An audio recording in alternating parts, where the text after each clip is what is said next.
Good morning students.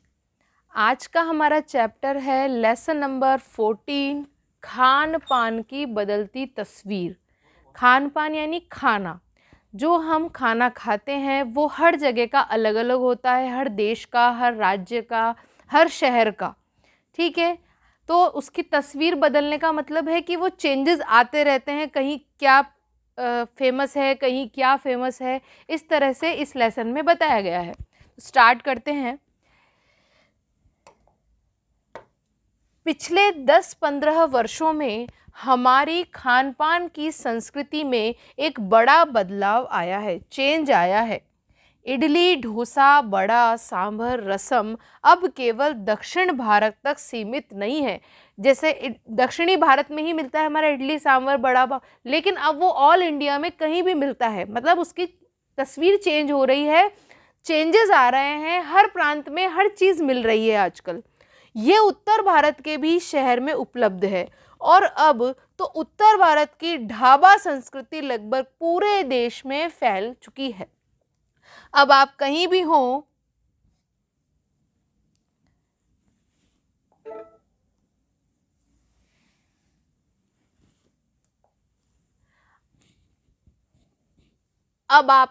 हो, उत्तर भारतीय रोटी, दाल, साग आपको मिल ही जाएंगे। फास्ट फूड, तुरंत भोजन का चलन भी बड़े शहरों में खूब बढ़ा हुआ है। इस फास्ट फूड में बर्गर, नूडल्स जैसी कई चीजें शामिल है। एक जमाने में कुछ ही लोगों तक सीमित चाइनीज नूडल्स नूडल्स अब संभवतः किसी के लिए भी अजनबी नहीं रहे। अब सब जानते हैं नूडल्स क्या होते हैं। एक स्पेसिफिक जगह पे मिलते थे लेकिन अब ऑल इंडिया में हर जगह मिल रहे हैं। 2 मिनट्स नूडल्स के पैकेट बंद रूप से कम बच्चे, बूढ़े सभी परिचित हो चुके हैं। इसी तरह नमकीन के कई स्थानीय प्रकार अभी तक भले मौजूद हों, लेकिन आलू चिप्स के कई विज्ञापित रूप तेजी से घर घर में अपनी जगह बनाते जा रहे हैं। गुजराती ढोकला, गाठिया भी अब देश के कई हिस्सों में स्वाद लेकर खाए जाते हैं। और बंगाली मिठाइयों की केवल रस भरी चर्चा ही नहीं होती, वे कई शहरों में पहले की तुलना में अधिक उपलब्ध है। यानी स्थानीय व्यंजनों के साथ ही अब अन्य प्रदेशों के व्यंजन, पकवान भी प्राय हर क्षेत्र में मिलते हैं।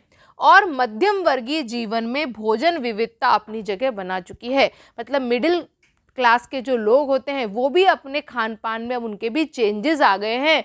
वो भी क्या करते हैं, रोजाना उनके घर में भी अलग अलग प्रकार की डिशेस बनती है, व्यंजन बनते हैं।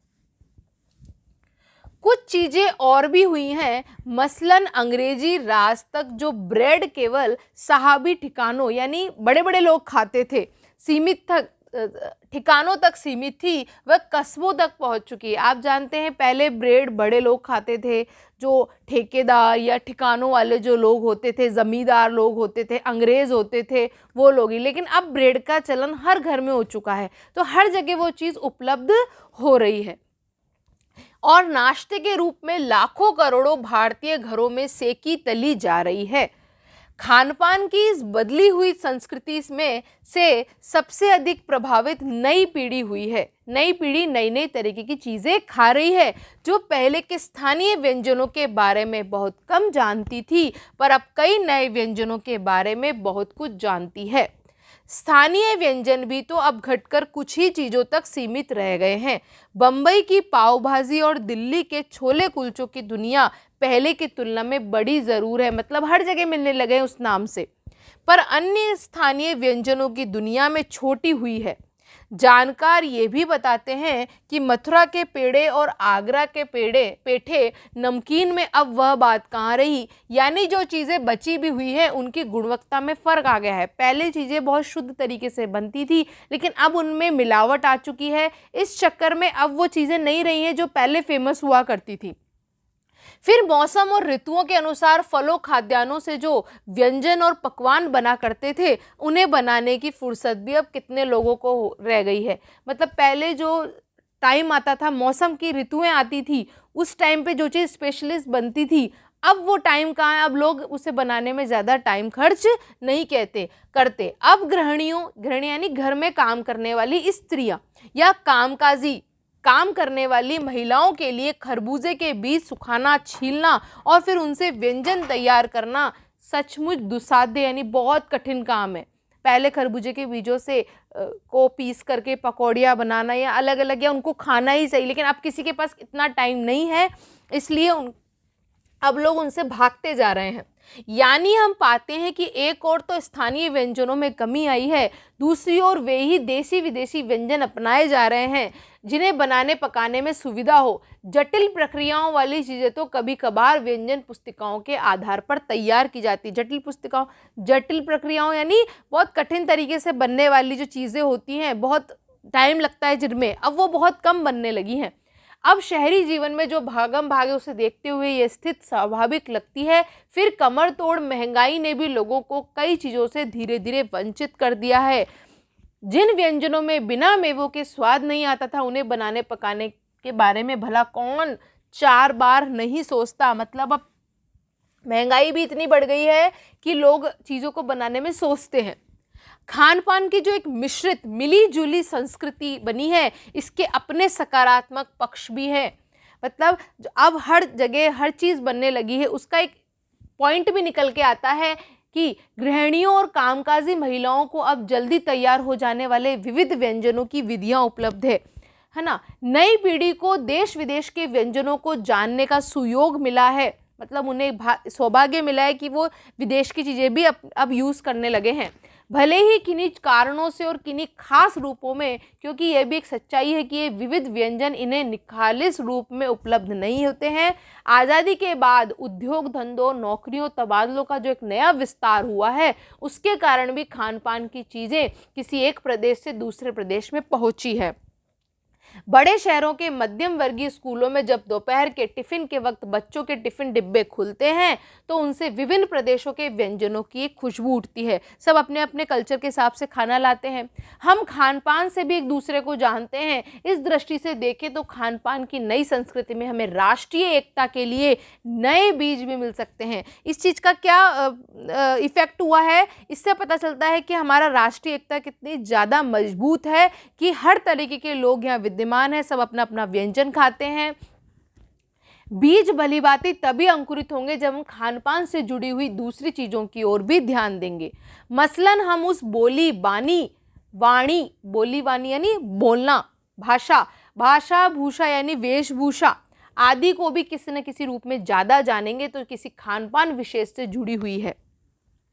इसी के साथ ध्यान देने की बात यह भी है कि स्थानीय व्यंजनों का पुनरुद्धार भी जरूरी है कि जो स्थानीय व्यंजन होते थे एक क्षेत्र विशेष में फेमस हुआ करते थे, उनका भी पुनरुद्धार यानी उन्हें वापस से लाना, प्रोसेस में लाना जरूरी है। जिन्हें हम एथनिक कहकर पुकारने का चलन बढ़ा है। इनको एथनिक क्यों बोलते हैं? जो पुराने जैसे दाल बाटी है, ये सब है जो पुराने टाइम से चले आ रहे हैं, तो उनको एथनिक बोला जाता है। जैसे हम एंशियंट बोलते हैं पुरानी चीज़ों को, इसलिए खान पान में उसको एथनिक बोलते हैं। ऐसे स्थानीय व्यंजन केवल 5 सितारा होटलों के प्रचारार्थ नहीं छोड़ दिए जाने चाहिए। 5 सितारा होटलों में वे कभी कभार मिलते रहे पर घरों बाजारों में गायब हो गए हैं। होटल्स में हर तरह के व्यंजन मिलते हैं, इस जगह के उस जगह के, लेकिन घर में वो अब कम होते जा रहे हैं। पर घरों बाजारों से तो गायब हो जाएं तो यह एक दुर्भाग्य ही होगा। अच्छी तरह बनाई पकाई हुई पूड़ियाँ, कचौड़ियाँ, जलेबियाँ भी अब बाज़ारों से गायब हो रही हैं। मौसमी सब्जियों से भरे हुए समोसे भी अब कहाँ मिलते हैं। उत्तर भारत में उपलब्ध व्यंजनों की भी दुर्गति, बहुत बुरी गति हो गई है। आश्चर्य नहीं है कि पहले उत्तर भारत में जो चीज़ें गली मोहल्लों की दुकानों में आम हुआ करती थी, उन्हें अब खास दुकानों में तलाशा जाता है। यह भी एक कड़वा सच है कि कई स्थानीय व्यंजनों को हमने तथाकथित आधुनिकता के चलते छोड़ दिया है और पश्चिमी सभ्यता यानी वेस्टर्न कल्चर की नकल में हम बहुत सी ऐसी चीज़ें अपना लिए जो स्वास्थ्य और सरसता के मामले में हमें बहुत अनुकूल नहीं है। मतलब हमें बहुत जल्दी बना लेनी है। यह भी रहा है कि खान पान की मिश्रित मिलीजुली संस्कृति में हम कई बार चीज़ों का असली और अलग स्वाद नहीं रह गया है। अक्सर प्रतिभोजों और पार्टियों में एक साथ ढेरों चीज़ें रख दी जाती हैं और उनका स्वाद गड़मड़ होता रहता है, मतलब मिला जुला होता रहता है। खान पान की मिश्रित और विविध संस्कृति हमें कुछ चीज़ें चुनने का अवसर देती हैं, हम उसका लाभ प्राय नहीं उठा रहे हैं। हम अक्सर एक ही प्लेट में कई तरह के और कई बार तो बिल्कुल विपरीत प्रकृति वाले व्यंजन परोस लेना चाहते हैं। इसलिए खान पान की जो मिश्रित विविध संस्कृति है, अलग अलग प्रकार की जो संस्कृति वो बनी हुई है, लग यही रहा है कि यही और अधिक विकसित होने वाली है। तरह तरह के उसे तरह तरह से जांचते रहना जरूरी है। मतलब हमें हमारे जो खान पान है उसमें विविध संस्कृति लाना बहुत ज़रूरी है। इससे हमारी राष्ट्रीय एकता बनेगी और साथ ही लोगों से मेलजोल बढ़ेगा, मिश्रित कल्चर बनेगा। इस तरह से हमें अपने खान पान में की जो तस्वीर है वो अब बदलती जा रही है। लोग सरसता पे आ गए हैं क्योंकि लोग इतने बिजी हो गए हैं कि उन्हें कठिन चीज़ें बनाने का टाइम नहीं मिलता। तो वो जो वेस्टर्न कल्चर है, नूडल्स है, फास्ट फूड है, उन पे आ गए हैं क्योंकि जल्दी बनाना आसान होता है, मतलब जल्दी से चीज़ कोई बन जाए। तो लोग वो कठिन चीज़ों पे जाना भूल गए हैं। सिर्फ वो कहाँ मिलती है, या तो 5 स्टार होटल्स में मिलेगी या फिर किसी रोड पे मिलेगी। हम घरों में उन्हें बनाना भूल गए हैं। पहले मौसम के अनुसार चीज़ें बनती थी, वो भी अब बंद सी हो गई है। ठीक है, तो इसी में बताया गया है कि पहले क्या बनता था और अब लोगों ने अपने हिसाब से उसे कैसे क्लासिफाइड कर दिया है। इस तरह से ये लेसन हमारा लेसन नंबर 14 कंप्लीट होता है। इसके क्वेश्चन आंसर देखेंगे तो हमारा ये लेसन तो कंप्लीट होता है। अब इसके हम क्वेश्चन आंसर्स देखते हैं। फर्स्ट क्वेश्चन है हमारा, खान पान की मिश्रित संस्कृति से लेखक का क्या मतलब है, अपने घर के उदाहरण देकर इसकी व्याख्या करें। तो खान पान की मिश्रित यानी मिली जुली संस्कृति, आजकल हर जगह हर चीज़ बन रही है। आप लोग जानते हैं, इस लेसन में बताया गया है कि हर प्रांत का जो स्पेशलिटी होती थी वो अब हर जगह देखने को मिलती है। कोई अगर साउथ का है तो वो हर चीज़ बना रहा है। अपने यहाँ पे दाल बाटी भी बन रही है, दाल चावल भी बन रहे हैं, इडली डोसा भी बन रहा है। और हम अगर राजस्थान में रहते हैं तो हमारे यहाँ पे सारी संस्कृति देखने को मिलती है। तो इसमें यही बताया गया है कि मिश्रित संस्कृति से लेखक का क्या मतलब है कि अपनी एक स्पेशल जगह, विभिन्न जगहों पे पाई जाने वाली चीज़ें एक जगह पे मिल जाना या एक जगह की चीज़ हर जगह मिल जाना, यही लेखक बता रहा है। और उदाहरण देकर, जैसे मैं एक दक्षिणी भारत या साउथ का रहने वाला हूँ या बंगाली हूँ, तो मैं मछली और चावल खाता हूँ, लेकिन इसके साथ ही मेरे घर में हर तरह के व्यंजन बनते हैं, पौष्टिक आहार बनते हैं, मैं सब पसंद करता हूँ। ये एक उदाहरण हो जाएगा। नेक्स्ट है, खान पान में बदलाव के कौन कौन से फ़ायदे हैं। फ़ायदे ये हैं कि हमें एक राष्ट्रीय एकता देखने को मिलती है। अगर हर जगह वो हमारा जो स्पेशलिटी है वो हर जगह मिल जाएगी तो इससे हमें राष्ट्रीय भावना देखने को मिलेगी, सद्भावना देखने को मिलेगी, सौहार्द देखने को मिलेगा। राष्ट्रीय एकता का एक बहुत अच्छा उदाहरण है कि हर जगह वो चीज़ पाई जा रही है, लोग उसको पसंद कर रहे हैं। सेकेंड पॉइंट है कि मिली जुली संस्कृति होने से लोगों को अनेक फ़ायदे होते हैं, लोग हर तरह की डिश बनाना चाहते हैं। थर्ड हमारा ऑप्शन है कि लोगों को जल्दी बनाने वाली चीज़ें समझ में आने लगी हैं, सरसता आने लगी है, सरलता आने लगी है चीज़ों में। और लोग जो नौकरी पेशा करते हैं वो क्या करते हैं, जल्दी चीज़ बना लेते हैं। जैसे हमारे जो पश्चिमी वेस्टर्न कल्चर होता है उसमें नूडल्स ये चीज़ बनती है तो वो जल्दी बन जाती है, ये सब रेसिपीज़ जल्दी वाली हैं। तो लोग जो कामकाजी हैं, जो कोई बाहर नौकरी करने जा रहा है, उनके लिए बहुत ही सरलता का काम हो जाता है, तो लोग इस पर डिपेंड होने लगे हैं। फिर इसी में क्वेश्चन है, फिर लेखक इस बदलाव को लेकर चिंतित क्यों है। वो चिंतित इसलिए है कि लोग अपने जो स्पेशलिटी है, जो किसी जगह की कोई चीज़ फेमस है, उसको भूलते जा रहे हैं, अपने स्थानीय व्यंजनों को भूलते जा रहे हैं, उनके प्रति उनकी जागरूकता, रुचि खत्म होती जा रही है। ठीक है, और लोग उसकी तरफ आकर्षित हो रहे हैं, जिससे हमारी संस्कृति को भूल करके पश्चिमी सभ्यता को वो यहाँ लेकर आ रहे हैं। ठीक है, थर्ड क्वेश्चन है हमारा, खान पान के मामले में स्थानीयता का क्या अर्थ है। स्थानीयता मतलब होता है एक जगह स्पेशल कोई चीज़ होना।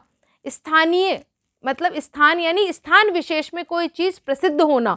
जैसे दिल्ली में छोले कुलचे हैं और मद्रास की साइड हमारे डोसा है, इडली सांभर है, ये सब बनता है, तो वो अपने एक स्थानीय कल्चर है, वहाँ पे वो चीज़ प्रसिद्ध है।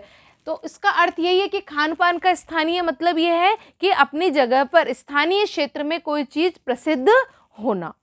इस तरह से हमारा लेसन कंप्लीट होता है। इसके क्वेश्चन आंसर 3 ही है। Thank you.